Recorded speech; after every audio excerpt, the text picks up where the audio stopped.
So, John, I notice from your book, Mystic Approaches, the first couple of chapters are entitled Taught by Farming. What lessons can you share with us from your time as a farmer?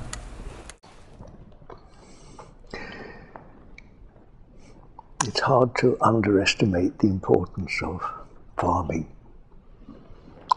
and country life in my life. I was lucky to be born and brought up in the deep country. It was during the war, or just before and during the war, when there wasn't much in the way of alternatives. We kept close to the home, and my playmates were the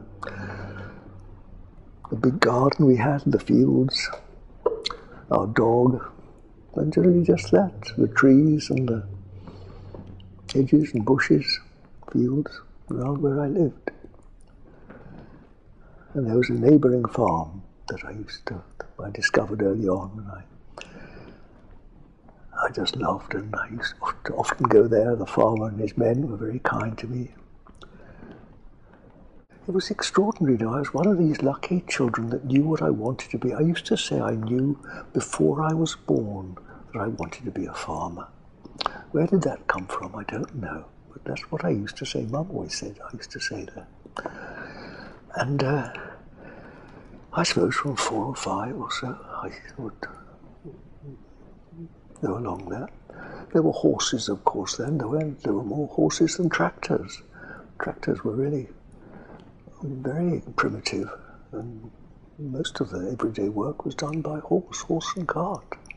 Seems incredible when you consider how they disappeared, but that was normal for me.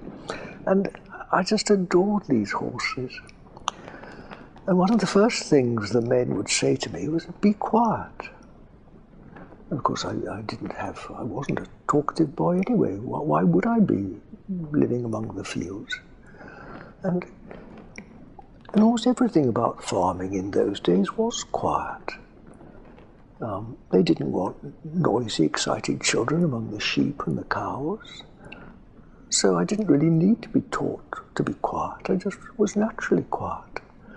And everybody knows that if you want to do anything with sheep, you need to be quiet, because they're quiet animals themselves. They get disturbed by a lot of noise, talking, shouting. So farming taught me to be quiet, naturally. And there's nothing more important for the spiritual life, really, than to just stop talking. Talking really is the main impediment to people. Just stop talking. As simple as that. And the second thing is just to observe, just to see what's in front of you, which I think a country boy naturally does, because he listens to the birds, he looks at the plants, at the flowers, the trees, because that's where he finds his interest. I hadn't read a lot of books at that time. So to be quiet and not to talk, to observe. Yes, to see what's in front of you. The old saying, keep your feet on the ground. It's so important. Look where you're going. Watch what you're doing. Especially when you're working with hand tools, which farming was in those days. When you're working with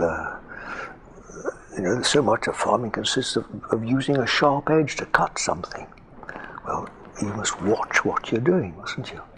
Otherwise you won't cut it accurately. You must watch what you're doing. Watch the axe or the chopper or whatever it is.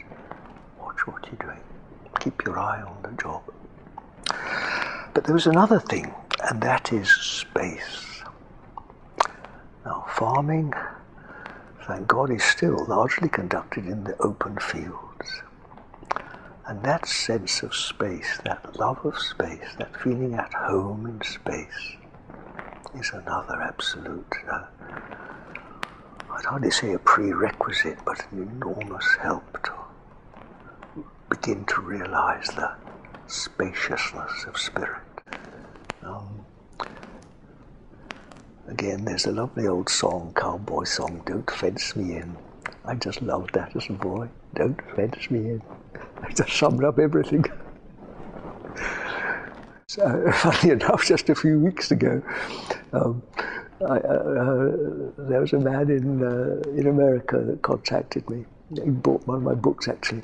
And so we had exchanged some letters, and he sent me a video of Roy Rogers singing "Don't Sense Me." It was absolutely lovely with his horse Trigger. He was one of the first film stars of my boyhood. Roy Rogers, he had a lovely voice.